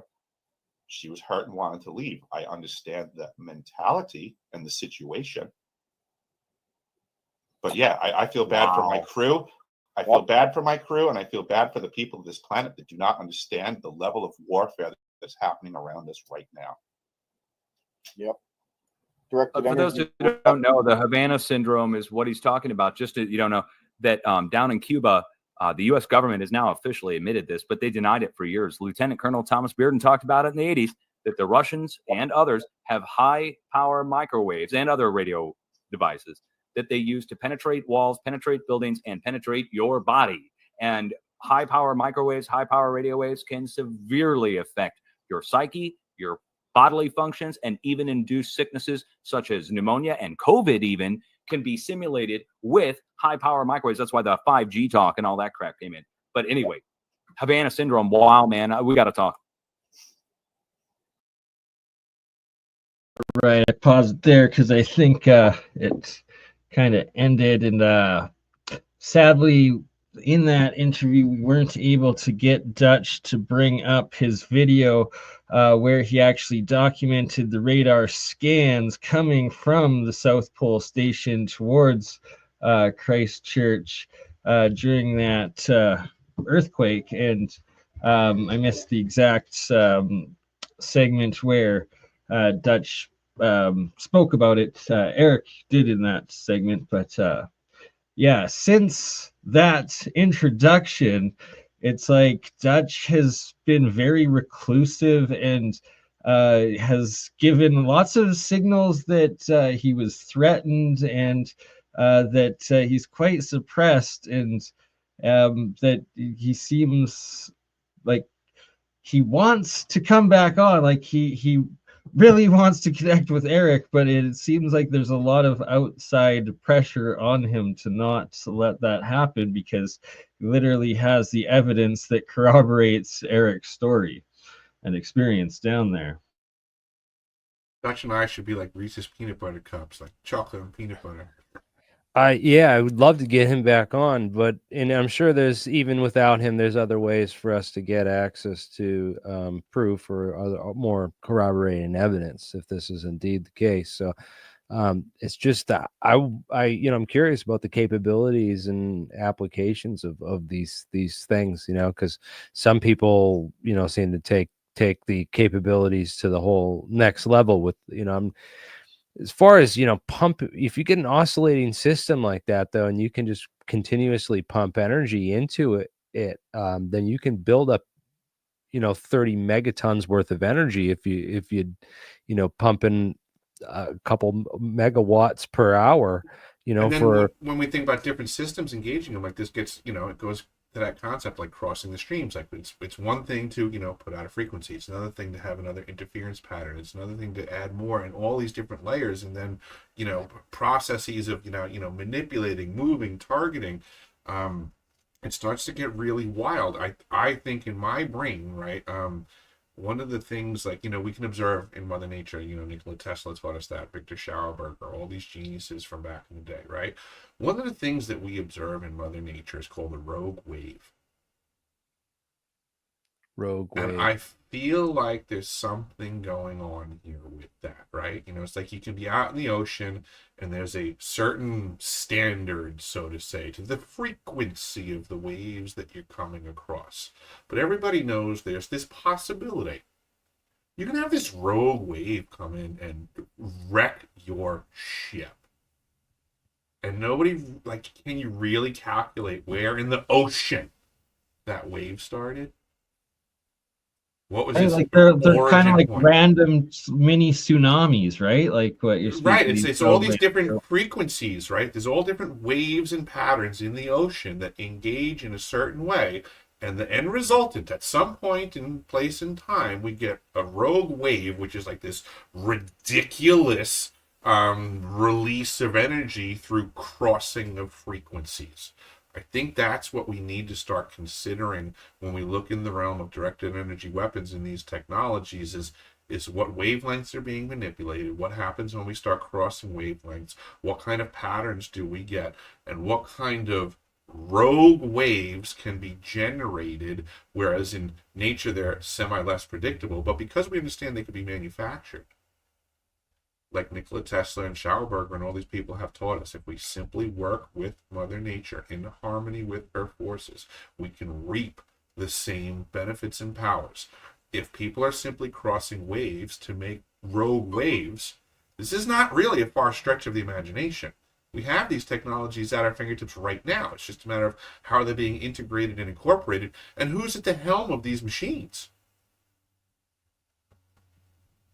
With no accountability and no even public knowledge of their existence. Right. We have trouble considering these things because we're good people.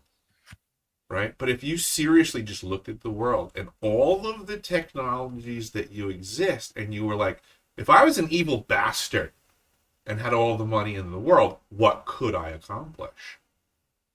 And I don't think enough good people consider all of the considerations of the evil people, all the technologies they have at their disposal, and all of the motivation, which at the very least, unfortunately, is good enough for them.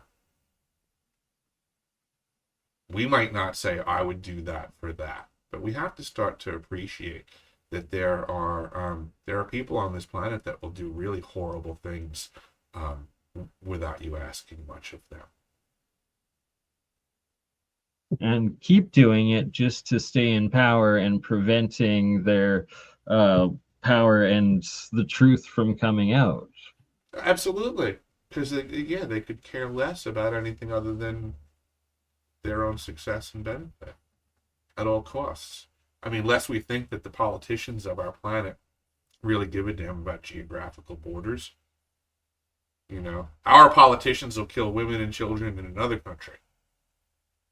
But they would never do anything that would be to the detriment of the women and the children on the right side of the line on the map. And buildings just magically fall into their into their prints, right? Two towers. Yeah, I'm going to start a demolition company. I just go around with jet fuel and I sprinkle it on the top of the building. Guaranteed results. Building will fall within its own footprint. Footprint. There we go. That's the word. Yeah. Yeah. That's, maybe you don't even need to get a sniper on the grassy knoll. You can just Havana syndrome people now. There you go. Yeah, I wonder if there's been any assassinations or government leaders taken out with this new Havana technology. That's well, there's certainly, a history of peculiarities when it comes around to the topic of. Have you ever heard of? I'll just put it this way: did you know that there was an assassination attempt against Jimmy Carter? I didn't hear about that one. I don't think. Okay, there was two assailants. Raymond Lee Harvey and Oswaldo Ortiz. Raymond Lee Harvey, Oswaldo Ortiz. Those are the two guys. What? Is that a little weird? Very much so. Oswaldo Ortiz. Carter. Yeah, Raymond Lee Harvey was one guy, and Oswaldo Ortiz. You put their names together, and you get the name of the shooter for the previous attempt on a president. But that means nothing. There's no message there. Raymond Lee Harvey. What the hell? Where do they find this guy? And his partner, Oswaldo Ortiz. Osvaldo, yeah. Mm-hmm. This is real? Yeah. Wow. This is so ridiculous. Blew my mind. Well, you know that the guy who tried to shoot Reagan, which would have put Bush in power, was actually connected to Neil Bush. Yeah, this is Hinckley. There's all this stuff is so in everybody's face. It's not even funny. Seriously. You got Kennedy. They try to kill him with a guy named Raymond Lee Harvey, and then the next guy that they try to kill is Carter. And would they spin the wheel of shill names, and they got the same name again? And they're like, God, what are the odds that we got Raymond Lee Harvey, Lee Harvey Oswald again? All right, what are we gonna do? All right, we'll just get two shooters this time, and we'll split the name amongst two guys. But you know the rules. We spun the wheel and we threw the dart and it landed on the name. It's like freaking Super Troopers, but on freaking. That's so weird.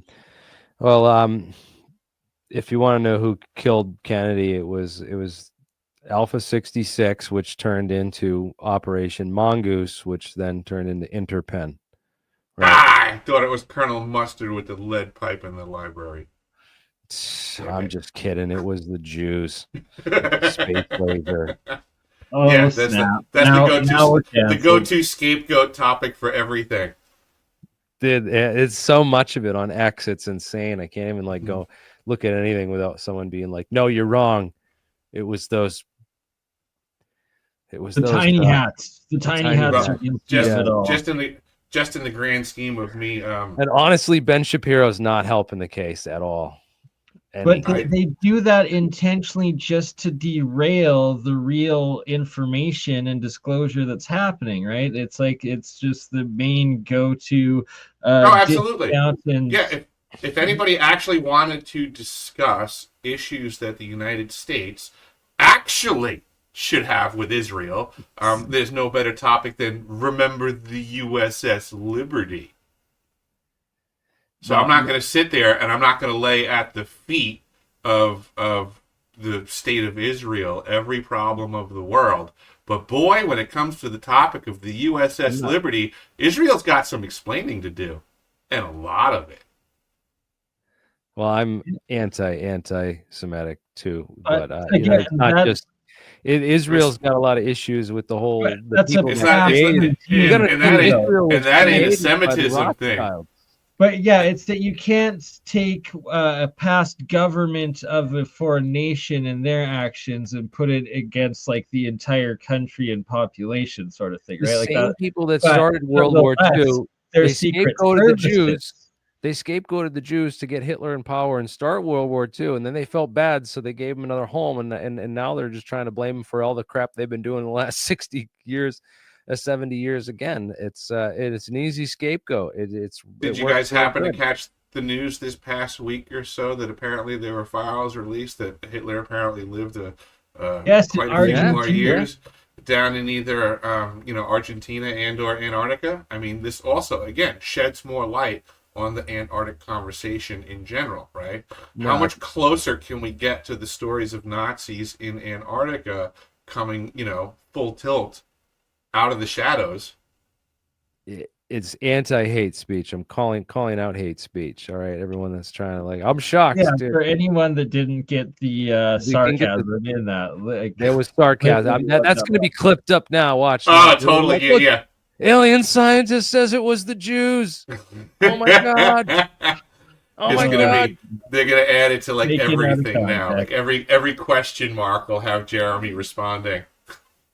So it was the president of Argentina that supposedly declassified all their Nazi files after reviewing it with Trump or the Trump administration, and that they said that yes, Adolf Hitler flew to Portugal and then took a U-boat down to Argentina, and that supposedly even had 2 daughters there, and that it's like. So is that wackadoo conspiracy that Angela Merkel was Hitler's daughter actually real? I don't know, but man, it forces a lot of questions to be asked.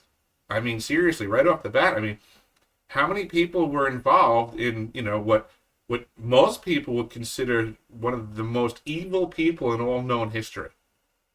Right. Following, I try to argue with people is that it's the Nazis that are still involved. The Operation Paperclip. Oh yeah, I'm not opposed to that, but this is technologies. Right. This is what we need to consider. We need to really look back in history now. If you're going to sit here and tell me that they announced to the world that Hitler wasn't killed and was relocated, what, folks? What planet are we on?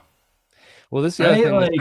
I mean, come on. We have some of the top exactly, Eric. Yeah. If they rewrote history from my childhood until now, I've learned that Santa Claus isn't real and Hitler lived. I mean, what planet is this for a kid to grow up on?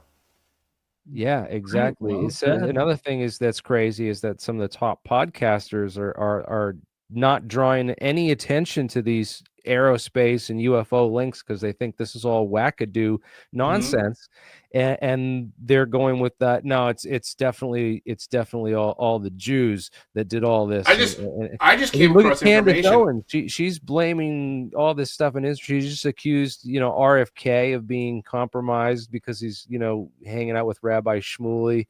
And this is it is insane. I watched a video the other day where people made connections to a book that I read this book years ago. It's called Blind Man's Bluff, an amazing book about secret submarine operations from World War II up until about the mid-90s. And at the time that I read the book, I wasn't where my brain is at now. I didn't know John Warner.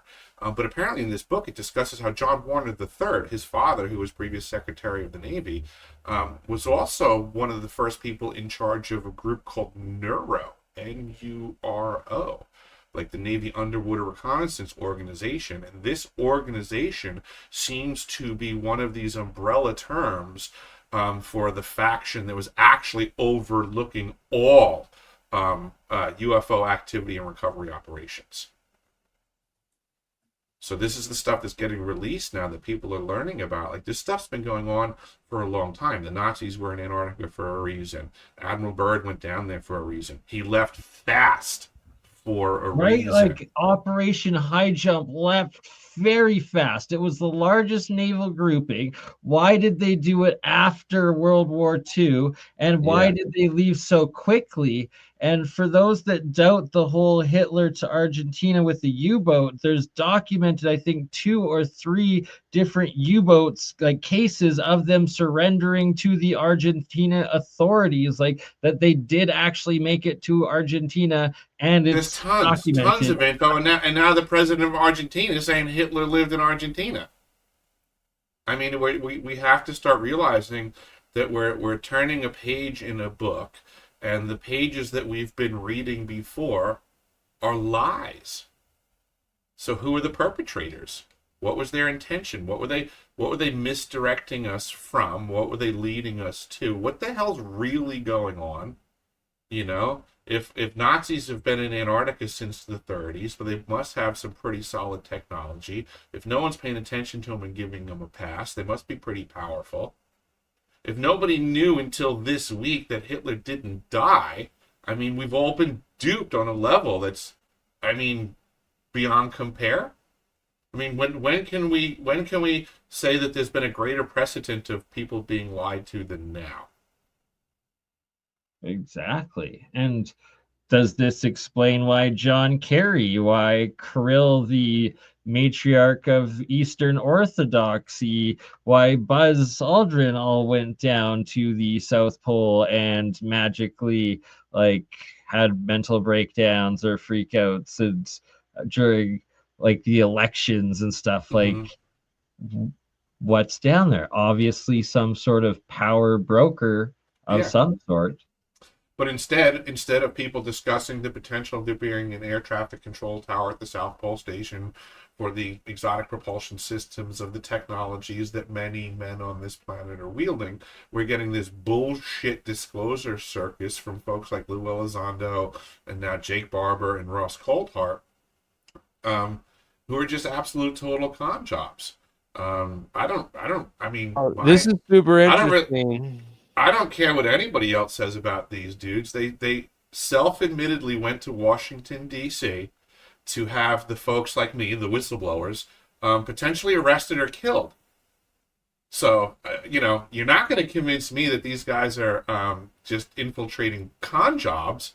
And if anybody's going to come at me and say, oh, no, you got to trust it. Like, you really think that's going to work on me? Well, here's an interesting development. So this thing that I'm going to on Friday, I'm flying out to California to go to this event and document it. It's being put on by Deep Prasad and who was on our channel yesterday at APAC. And I really wanted to ask him a bunch more questions about this too, but like who was putting it on, who his partners were and stuff. So he mentions It's probably the Soul Foundation or Jake Barber's mystery group. Oh, it's Skywatcher. He admits, he says that we're actually grateful for Skywatcher 8Q to be one of the sponsors. So I just Skywatch is about as big a shill as can possibly be. He admitted on Jesse Michaels that he went to the Washington D.C. event. He was looking for some Panasonic Tough Books, and he was looking to get information on the whistleblowers to potentially assist the FBI in arresting them, is what he stated with Jesse Michaels. On Danny Jones, Dr. Greer stated that he had been in communications with Jake Barber, and up to and including Wetworks was on the table for that event. So, I would say that there's a lot more going on than the average observer of disclosure is witnessing, because from my perspective, I got set up to go into the Lion's Den arena of gladiatorship of disclosure, apparently, and didn't realize what was being wagered on the table at that moment. Well, this is kind of interesting because this is a development. He's saying, "Oh, I'm not funded by the CIA or intelligence communities or anything." Well, if you're funded by Skywatchers, that we don't. I'm pretty sure that. If I were to guess who the intel community was in the whole UFO scene, it would be these guys. It would be my top first guess, me personally. So I was just like, wait a minute here. Am I walking into the Lion's Den on Friday? Am I like going into like the spook graveyard? Oh yes, sir, you are. It looks like the whole thing. My entire experience in disclosure so far, 99.9% of it is a sham. Presume every single person that contacts you is a Fed or worse. Spooktacular. Because that winds up becoming the long and short of it. Wow, this is crazy. So, in any case, I'm still going, and I'm bringing my camera and. Oh, by all means. I went to DC. I didn't know if they were going to pop me in the head and have a plastic drop cloth on the floor when what's a skip? Yeah. Maybe it's something lined in plastic. I don't know. Yeah, no, that's exactly a valid concern there, Eric.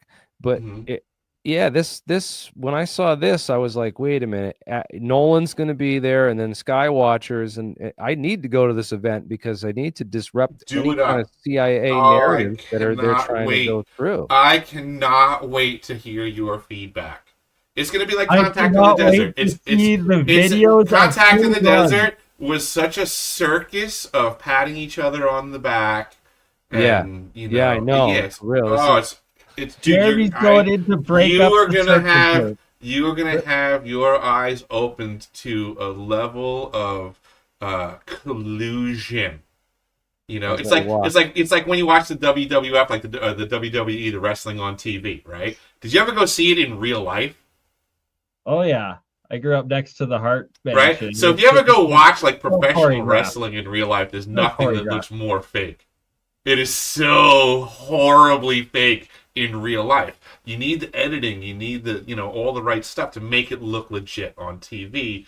And that, I mean, even though on TV it doesn't look that great, but in real life it ruins it. It takes the magic away.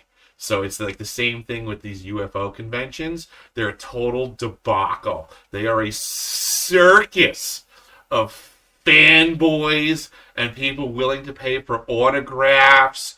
And oh my God, I got to stand next to Linda Moulton Howe for a half a second. It's nauseating. What's gonna be amazing? So Jeremy, you have to like be IRL streaming the whole time with the camera, but also have like some Windex or something, or Mr. Clean, and it's just like whoever runs and skittles away that refuses to go out, because these people, they're literally like they're like moths to a light when it comes to social media. They want to be on camera. They want not at those events. Nope, when they run from Jeremy, it's like there you go. At those events, they only want to speak to clout and credentials. So like when I was at Contact in the Desert, there was like this the circle of trust around Lou Elizondo and things like that. Like exactly. You see all the clicks and you see everybody clawing and trying to get into the inner circles. It's like it's a disaster. It is. And do me a favor, watch the numbers. Pay attention to what you paid for a ticket. Pay attention to what the prices are, because it sure looks to me like they're just trying to fleece a demographic. I don't know, man. I'm gonna. Well, this is why the community trusts me to go to this event and report on it, because they know I'm not gonna bullshit, and I'm not gonna do it up. I already know what you're gonna see, so enjoy.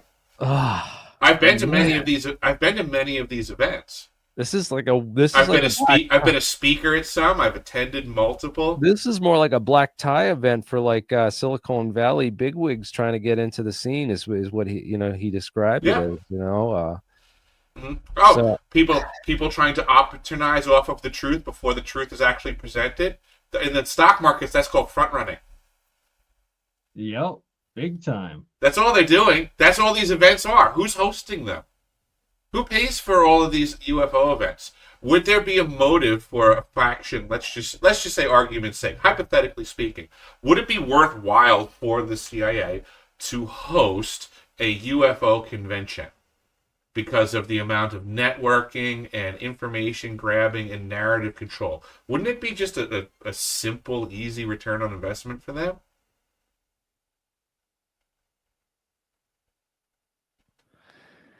Yeah, it's. And if the CIA can afford to do one, what about the DIA? Right, exactly. With the DIA, right? And that supposedly this right? is if each one of these groups can afford to do one event, could they afford to do two events? And that there's supposed how many podcasters could they have on the payroll? I mean, back in the day, we know that the alphabet organizations were putting tens and hundreds of millions of dollars into the media industry on a whole. Now that industry is collapsing and they don't need the funds in that direction, is it possible they've been redirected into the alternative media? How many USAID dollars are going into this specifically, potentially? Right. If I said to you that the mass media is wholly corrupted, I'm not going to get much of an argument from people, right? But if I then follow up with the internet is part of the mass media. people start to flip out now because how dare you say that the internet's wholly corrupted? Oh, how dare I? Right.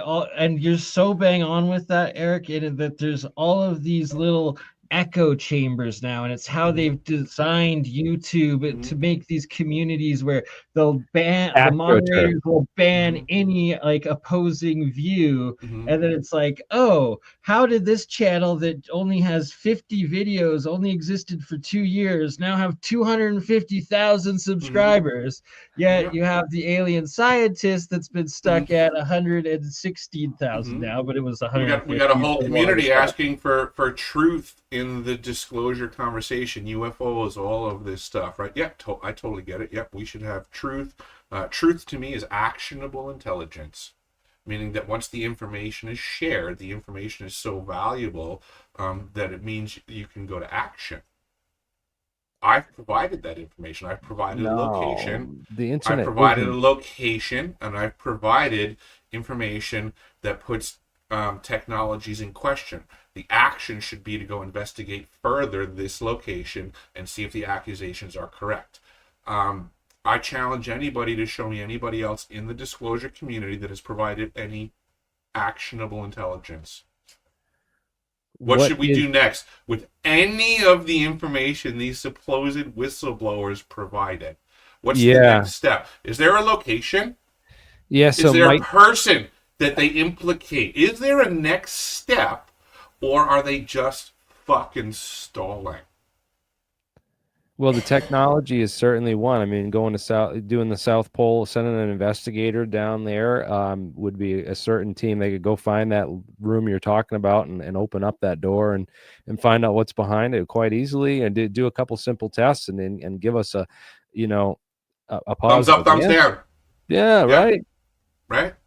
Crap, and I don't know, man. So that's falsifiable. That's why I didn't just throw you out, Eric. I'm like, well, this is still something that's falsifiable, and nobody has taken any of the effort to falsify you. And I have provided ample time. I find it a feather in my cap that I have yet to fail that. I had a couple people like try, but it's just shill tactics. It's not like I get all kinds of shenanigans on the shill level for sure, trolls and all that kind of stuff. Yeah. But usually it just boils down to simple character assassination. Yeah, these guys are giving me crap for going to Elizondo. Yeah, I paid friggin' $100 to go to the Elizondo event because I had to buy 2 tickets for my wife as well. So it's unfortunate you have to pay money to the CIA in order to expose them. But a lot of these conventions and stuff like that that I've even been involved with, like they're charging the guests. Like it's like a flea market in a way, right? Like you pay the host event a certain amount of money, and they say, we get this amount of traffic. It's a business model. They're charging the speakers for podium time. Wow. These are business models. So these people that have books, the other way around. No, it's not. It's a misconception. The vast majority of these speakers that go to events are paying to be in the event. They're paying everything to produce. You think these producers are paying for 80 speakers at an event? 80 flights, 80 hotels? Like, you got to understand, man, he's maybe a joke to us who are deep in the world, but to a lot of people on the surface level, man, like everyone sitting at my table at that Lou Elizondo event went in that room thinking that he was a credible expert, seemed like a guy who knew a lot and what he was talking about. And by the time they left there after sitting at the table with me, they realized very quickly that was not the case. Right. The problem is these are people that do little to no research, and the information that makes it in front of them doesn't get challenged. The vast majority of people love the echo chambers that they sit in all day long. Well, also the massive control they have over the algorithms and sectioning off and cordoning off in channels like this. We've seen how they've literally put a cordon around the information. Which goes right back to what I was saying before. I have actionable intelligence that nobody knows about, but everybody knows about all the BS, speculative, unsubstantiated claims of whoever they have in the spotlight for center ring of the circus of disclosure currently. And it's all listed right here on your website, deciphering.tv. Again, posted the link for anyone interested in and you'll come on a checking it live out. stream and answer my questions, but Gary Nolan turned me down like 4 times. So, Right. you know, So quick question. What actionable intelligence has Gary Nolan provided? that brain scans he can't release or talk about caused by Havana syndrome thing. I don't know. I'm trying to think. Like, he did that where's with the actionable intelligence, right? If we're in a war for the truth, right? If you're the general and you're like we gather intel so we can do something. Yeah. Right? Yeah. If your intel doesn't provide you enough intel to go to action, your intel sucks. What's the point of sitting at a table gathering intel and you never go, well, here's what we do next? If you never have intel that says, here's what we do next, what the fuck are you doing? So, yeah, my wife knew more trust me, bro. It's on the trust me, bro level. Like, there's nothing that you can actually. There's still no next action. If you take the information they gave you and you still follow the trust me, bro mentality, they're still not giving you. Even if you want to trust them, they've not provided any information for you to act on. Where is Jake Barber's location that he's shooting down UFOs at? What's the frequency of the device that they're not providing anything to anybody. They are policing a community by dangling a carrot infinitely. Absolutely. You hit the nail on the head, and that's exactly what everyone at my table got away from the presentation with Lou Elizondo in Boston. I mean, it's an educated city. It wasn't packed full, the room, but it was enough people in there that you know, his first half hour of his presentation was literally a pale blue dot, a brief history of time and cosmos. It's like, come on now. Even my wife knows this. Right. These courses from the guy was like, yeah, this is like the old guys I was sitting at the table with were like, this is 7th grade science lesson. Like, I paid $50 for this. Like, this is frustrating to me because in one breath, yes, I'm happy that people are doing things like reading, a brief history of time. But again, he didn't even cite the sources.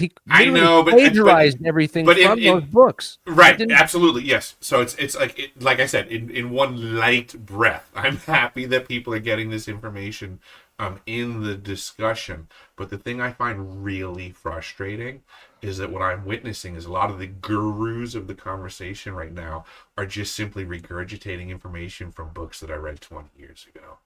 Right, and absolutely. The vast majority of people in the UFO, UAP disclosure community are pulling information from Adventures Unlimited Press books, authors. That's all they're doing. I have seen that's like old CIA material. It's like being recycled. They're literally Adventures Unlimited Press was the folks that would first put out the most peculiar information, inner Earth conspiracies, the Dead Sea Scrolls, and in the back of every Adventures Unlimited Press book, they had, you can order their other books, and it was like, did you know? It's exactly they copied Gray Barker's model, from the 1950s, exactly. Yeah. All these people are doing is regurgitating information, and it's not even deep information from the actual books. It's highlights from the cliff notes of the back of the book where it's just topical, hey, buy this book because did you know a UFO sucked up a Bigfoot in Oregon in 1979? But don't get me wrong. I'm not saying it's all junk. I'm just saying it's all stuff that's been stated before, and they're just even giving just the most superficial coverage of these topics. None of these people can actually wield this information. Billy Carson just got his ass handed to him by Westhoff and made to look a fool because it was the first time Billy Carson got cornered to where he couldn't run away and call a lawyer immediately and have a cease and desist happen post haste. But basically what everybody learned is that Billy Carson has a massive vocabulary of words but no definitions in his head. versus And no Wes supporting Huff. evidence. I'm gonna look this one up. Oh, dude, you didn't see this? Oh yeah, this was a while back. Okay, yeah, I Yeah, saw Billy this now. Carson Yeah. got his ass handed to him by Wes Huff. Yeah, because Wes Huff basically called out Billy for just Billy Carson's a standard great, joker man. who loves big words but doesn't know how to wield them. Yeah. So Billy Carson reads a lot of books. He pumps out a lot of words. The problem is if you know less than Billy, you think that Billy knows something. But if you know more than Billy, you're like, Billy, how can you be even putting those words together right now? If you actually knew anything about the topic that you were discussing, you'd realize that was a lot more than a minor faux pas, what you just did. He does that all the time. He makes some major misspeaks. Oh, constantly. Should we shut her down right now, right before the 2 Yeah, hours? Or? let's shut it down, man. We've talked enough. This is That was great tons chat, of guys. actionable That was information, and yeah, I'm gonna send the link out right now for anyone that wants to join. I don't know if I want to make it public. Should I? Sure. Yeah, we'll kick anyone out that don't belong. So. And we'll end her right now.